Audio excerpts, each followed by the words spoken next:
Hi, it's me again, Flippy. Not to be confused with Blippy. So today we will be reading a family favorite, A Bad Kitty Christmas by Nick Bruhl. Also, there's a fire. I got this book back when our oldest sons were 1 year old, and so we've been reading this for about 10 years. 11. I'm 11. I have read it so many times. It's a really good book, and we normally read it around Christmas. So I know Christmas just passed, but you'll be able to listen to it next year. And also, there's a fire. Oh yeah, we got the fire going because it's extra cold outside right now. 'Twas the night before Christmas, and all through the city, not a creature was stirring. Blam! Crash! Kaboom! Except for Bad Kitty.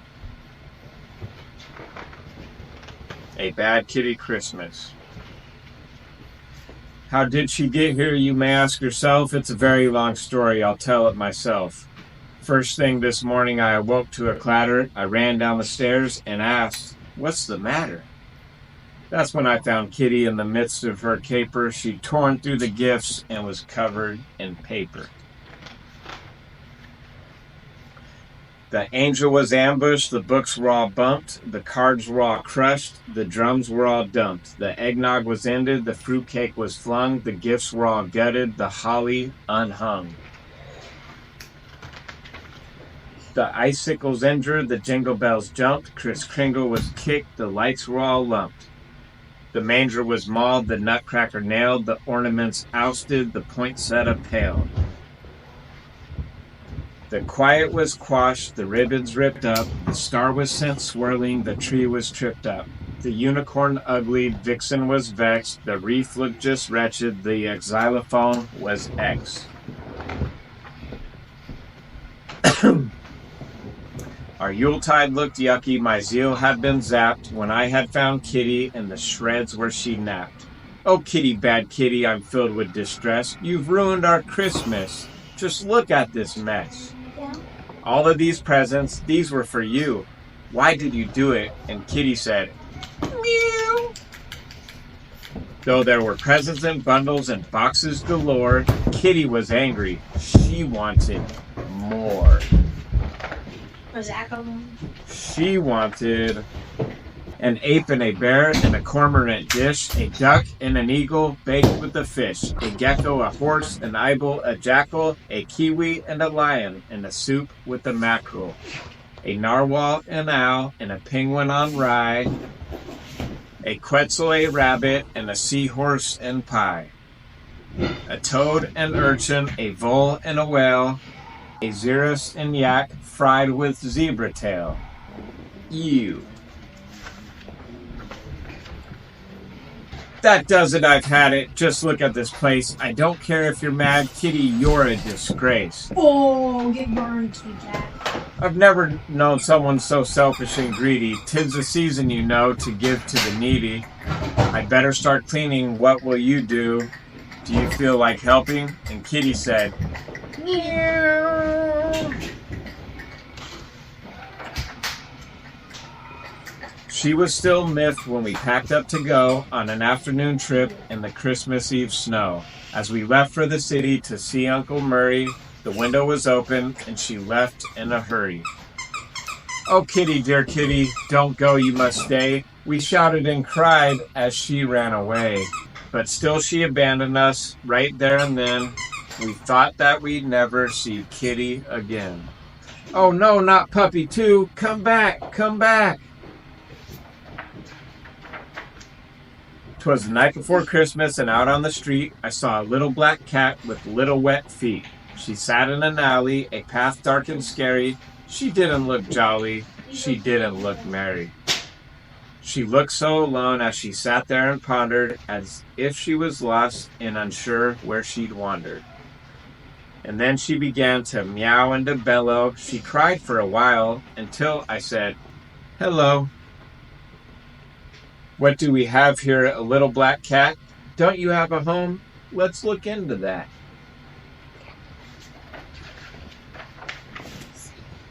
There, little cat. It'll all be all right. You shouldn't be out on this cold, wintry night.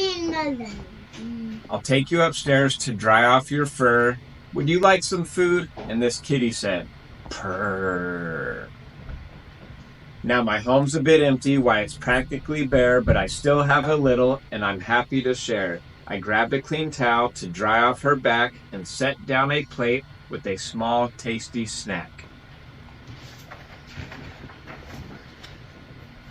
Do you like this old tree, the one on the shelf? Did you know I adorned it all by myself? You won't see any tinsel, not even one light. It only has photos, and they're all black and white. Come sit with me, cat, and let me show you all the folk in my life and the people I knew. Here's my Aunt Agnes with my brother Bobby, with dear cousin Clancy and his daughter Dottie. That's Edgar the Elder with my father Frank, next to grandmother Gail and my husband Hank. These are my in-laws, Ike and Oana, with their two juveniles, John and Joanna. They each had a kid, Kendra and Ken, and the lineage goes on to Landra and Lynn. Here's my mother Marge with her lovely niece Nan, with her offspring Oscar and her partner Pam. That's Quinn and the quilt, a family heirloom. He's related to Robert, who hails from Khartoum. That's my sister Sophie and her twins Tina and Todd, with dear Uncle Upton, who had a nose that was odd. That's Vasha, my friend, or friend in Afrikaans. She's Walter's wife, and he is my son. This last one's my favorite. It's a whole silly gang at a Christmas reunion where we laughed and we sang. We met in New York near the end of December. I wrote on the picture so I would always remember. On here it says Xmas 1962. We're spinning our Yule at the Central Park Zoo. This cat looked entranced while I patted her fur as she stared at each picture there before her. You should know, cat, that I'm still quite content with only this tree that looks slightly bent. I may not have jewels or a car or a yacht, but I still have my memories, and that's quite a lot. Little cat, this is what Christmas should be. It's not about stuff from a big spending spree. It's not about presents all over the place. And it's not about food or stuffing your face. Like Hanukkah, Kwanzaa, and Eid, you see, Christmas is all about family. Home's where the heart is, that's what they say, so I'll bet your poor heart feels miles away. Don't fret, little cat, wipe off that tear. If we can't find your home, then you could stay here. But I could tell she was homesick and she wanted more. And that's when we heard a scratch at the door.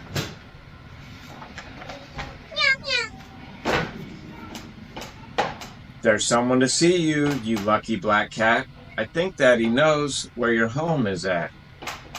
Like a furry black flash, she flew out the door. She was moving so fast, she did not touch the floor. So I guess you'll be leaving, I said with a sigh. I'm so glad I met you, and tell your folks that I said hi. So I sat in my chair and put my tree in my lap and settled myself for a long wintry nap. I was happy to know she had a home of her own. Too bad I'd be spending my Christmas alone. But just when I started to slumber and snore, again I heard scratching at my front door. This cat had come back like she had something to do. What do you want? And Kitty said, meow too. 'Twas the night before Christmas. We were filled with regrets as we sat in our seats, missing our pets. The house seemed so empty without them around. I wished and I hoped they were both safe and sound. Then onto the door there arose such a knock. I sprang from my chair from the sudden shock.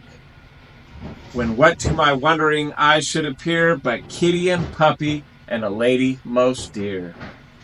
They're home, Christmas is saved. Welcome home, Kitty, I hope you behave. And thank you, dear lady, for bringing them back. I hope that you'll stay for a late Christmas snack. And she did, don't you know? In fact, she moved in. Some friends are like family, and she became kin. Up there is her photo. It's high on the tree, wrapped snug in the branches for all to see. So Kitty is home now. I think that she'll stay. She's gone off to bed to end this long day. This story is over. Now that everything's right, Merry Christmas to all, and to all, a good night. The end. I hope you enjoyed The Bad Kitty Christmas. It's a very good book. There's a whole bunch of Bad Kitty books. And yeah, the author always does a really good job telling the story. And there's the Bad Kitty. There's Bad Kitty Gets a Bath. Bad Kitty Happy Birthday. Bad Kitty vs. Uncle Murray. Good books. Check them out. And that is the end. And now, me and little Rusty, we gotta go to bed. It's late. Time to catch some Z's.